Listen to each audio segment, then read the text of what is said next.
ओम नमो भगवते वासुदेवाय। श्रीमद् भागवत महात्म्य तीसरा अध्याय।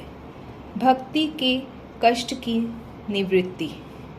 नारद जी कहते हैं, अब मैं भक्ति, ज्ञान और वैराग्य को स्थापित करने के लिए प्रयत्न पूर्वक श्री सुखदेव जी के कहे हुए भागवत शास्त्र की कथा द्वारा उज्जवल ज्ञान यज्ञ करूंगा। यह यज्ञ मुझे कहाँ करना चाहिए? आप इसके लिए कोई स्थान बता दीजिए। आप लोग वेद के पारगामी हैं, इसलिए मुझे इस सुख शास्त्र की महिमा सुनाइए। यह भी बताइए कि श्रीमद् भागवत की कथा कितने दिनों में सुनानी चाहिए और उसके सुनने की विधि क्या है। सनकादि बोले, नारद जी, आप बड़े विनित और विवेकी हैं। सुनिए, हम आपको ये सब बातें बताते हैं। हरिद्वार के पास आनंद नाम का एक घाट है।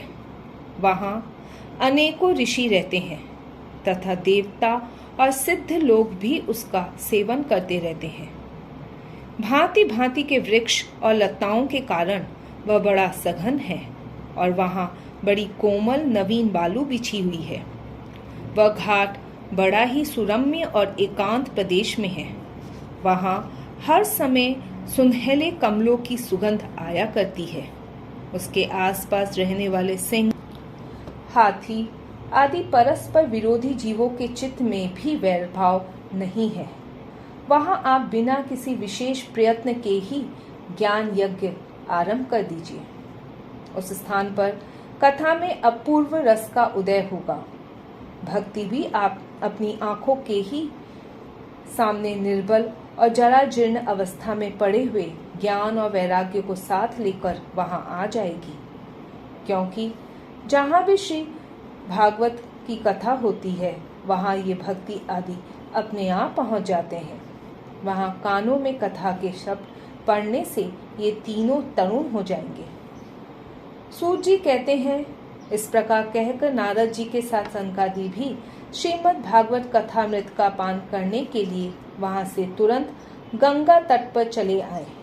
जिस समय वे तट पर पहुंचे, भूलोक, देवलोक और ब्रह्मलोक सभी जगह इस कथा का हल्ला हो गया। जो भगवत कथा के रसिक विष्णु भक्त थे, वे सभी श्रीमद् भागवत नृत्य का पान करने के लिए सबसे आगे दौड़ दौड़ कर आने लगे।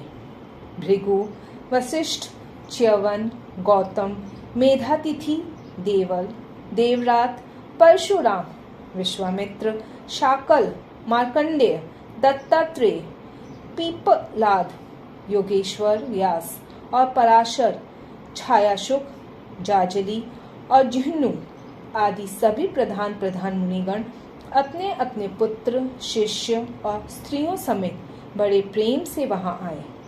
इनके सिवा वेद, वेदांत, उपनिषद, मंत्र, तंत्र, 17 पुराण और 6 शास्त्र भी मूर्तिपान होकर वहां उपस्थित हुए। गंगा आदि नदियां, पुष्कर आदि सरोवर, कुरुक्षेत्र आदि समस्त क्षेत्र, सारी दिशाएं, दंडक आदि वन, हिमालय आदि पर्वत तथा देव, गंधर्व और दानव आदि सभी कथा सुनने चले आए। जो लोग अपने गौरव के कारण नहीं आए, महर्षि भृगु उन्हें समझा बुझा कर ले आए। तब कथा सुनाने के लिए दीक्षित होकर श्री कृष्ण परायण सनकादि नारद जी के दिए हुए श्रेष्ठ आसन पर विराजमान हुए। उस समय सभी श्रोताओं ने उनकी वंदना की। श्रोताओं में वैष्णव, विरक्त, सन्यासी और ब्रह्मचारी लोग आगे बैठे और उन सब के आगे नारद जी विराजमान हुए। एक ओर ऋषिगण, एक ओर देवता, एक ओर वेद और उपनिषद तथा एक ओर तीर्थ बैठे और दूसरी ओर स्त्रियां बैठी। उस समय सब ओर जय जयकार, नमस्कार और शंखों का शब्द होने लगा और अबीर, गुलाल, खील एवं फूलों की खूब वर्षा होने लगी। कोई देवश्रेष्ठ तो विमानों पर चढ़कर वहां बैठे हुए सब लोगों पर कल्प वृक्ष के पुष्पों की वर्षा करने लगे। सूत जी कहते हैं, इस प्रकार पूजा समाप्त होने पर जब सब लोग एकाग्रचित्त हो गए, तब सनकादि ऋषि महात्मा नारद को श्रीमद् भागवत का महात्म्य स्पष्ट करके सुनाने लगे। सनकादि ने कहा, अब हम आपको इस भागवत शास्त्र की महिमा सुनाते हैं। इसके श्रवण मात्र से मुक्ति हाथ लग जाती है। श्रीमद् भागवत की कथा का सदा सर्वदा सेवन आस्वादन करना चाहिए। इसके श्रवण मात्र से ही श्री हरि हृदय में आ विराजते हैं। इस ग्रंथ में 18,000 श्लोक और 12 स्कंध है तथा श्री सुखदेव और राजा परीक्षित का संवाद है। आप यह भागवत शास्त्र ध्यान देकर सुनिए। यह जीव तभी तक अज्ञानवश इस संसार चक्र में भटकता है जब तक क्षण भर के लिए भी कानों में इस सुख शास्त्र की कथा नहीं पड़ती। बहुत से शास्त्र और पुराण सुनने से क्या लाभ है, इससे तो व्यर्थ का भ्रम पड़ता है। मुक्ति देने के लिए तो एकमात्र भागवत शास्त्र ही गरज रहा है। जिस घर नित्य प्रति श्रीमद् भागवत की कथा होती है वह तीर्थ रूप हो जाता है और जो लोग उसमें रहते हैं उनके सारे पाप नष्ट हो जाते हैं। हजारों अश्वमेध और सैकड़ों वाजपेयी यज्ञ इस सुख शास्त्र की कथा का 16वां अंश भी नहीं हो सकते। तपोधनों, जब तक लोग अच्छी तरह श्रीमद् भागवत का श्रवण नहीं करते तभी तक उनके शरीर में पाप निवास करते हैं। फल की दृष्टि से इस सुख शास्त्र कथा की समता गंगा, गया, काशी, पुष्कर या प्रयाग कोई तीर्थ भी नहीं कर सकता। यदि आपको परम गति की इच्छा है तो अपने मुख से ही श्रीमद् भागवत के आधे अथवा चौथाई श्लोक का भी नित्य नियम पूर्वक पाठ कीजिए।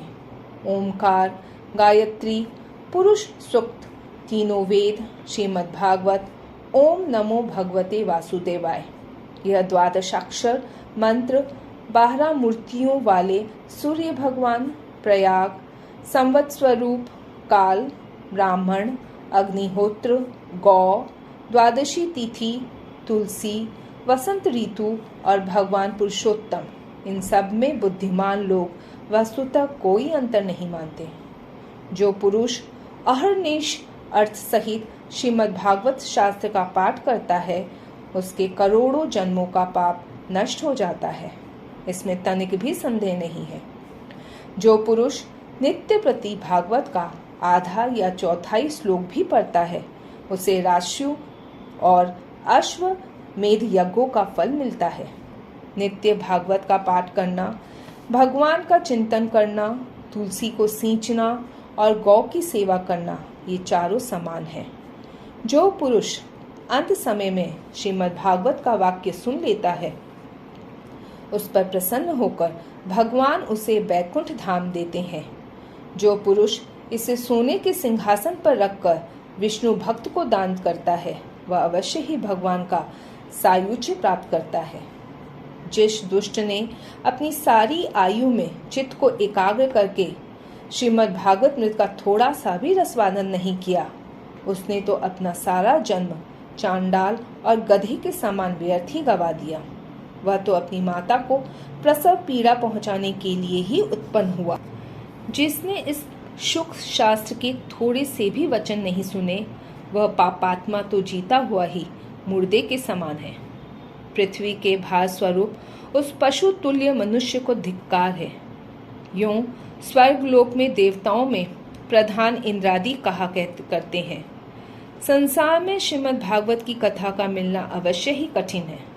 जब करोड़ों जन्मों का पुण्य होता है तभी इसकी प्राप्ति होती है। नारद जी, आप बड़े ही बुद्धिमान और योग निधि हैं। आप प्रयत्न पूर्वक कथा का श्रवण कीजिए। इसे सुनने के लिए दिनों का कोई नियम नहीं है। इसे तो सर्वदा ही सुनना अच्छा है। इसे सत्य भाषण और ब्रह्मचर्य पालन पूर्वक सर्वदा ही सुनना श्रेष्ठ माना गया है। किंतु कलयुग में ऐसा होना कठिन है। इसलिए इसकी सुखदेव जी ने जो विशेष विधि बताई है वह जान लेनी चाहिए।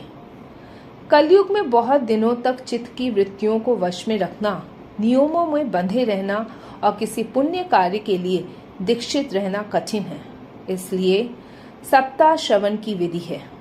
श्रद्धा पूर्वक कभी भी श्रवण करने से अथवा माघ मास में श्रवण करने से जो फल होता है, वही फल सुखदेव जी ने सप्ताह श्रवण में निर्धारित किया है।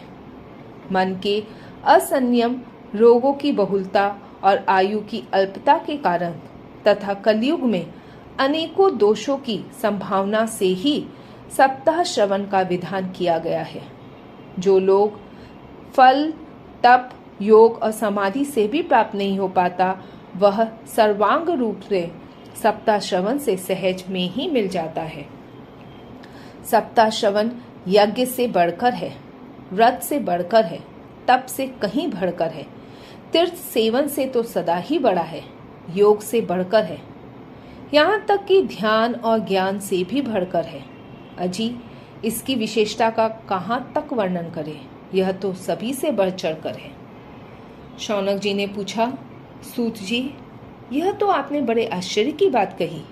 अवश्य ही यह भागवत पुराण योग वेत्ता ब्रह्मा जी के भी आदि कारण श्री नारायण का निरूपण करता है, परंतु यह मोक्ष की प्राप्ति में ज्ञान आदि सभी साधनों का तिरस्कार करके इस युग में उनसे भी कैसे बढ़ गया। सूत जी ने कहा, शौनक जी, जब भगवान श्री कृष्ण इस धरा धाम को छोड़कर अपने नित्य धाम को जाने लगे, तब उनके मुखारविंद से एकादश स्कंद का ज्ञानोपदेश सुनकर भी उद्धव जी ने पूछा।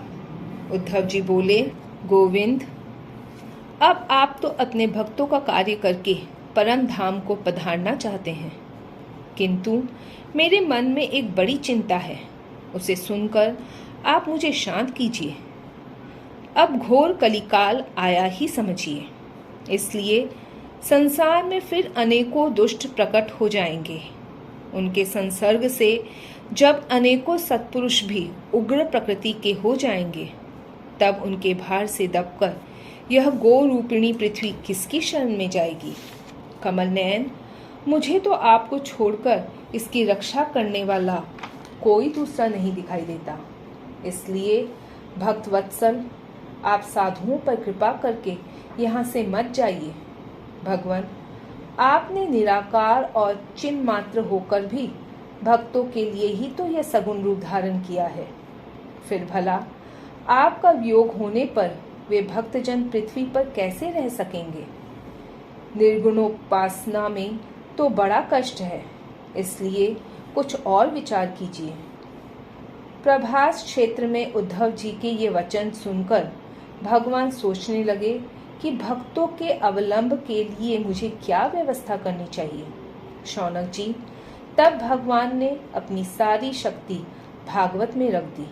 वे अंतर्धान होकर इस भागवत समुद्र में प्रवेश कर गए, इसलिए यह भगवान की साक्षात शब्दमयी मूर्ति है। इसके सेवन, श्रवण, पाठ अथवा दर्शन से ही मनुष्य के सारे पाप नष्ट हो जाते हैं। इसी से इसका सप्ताह श्रवण सबसे बढ़कर माना गया है, और कलयुग में तो अन्य सब साधनों को छोड़कर यही प्रधान धर्म बताया गया है।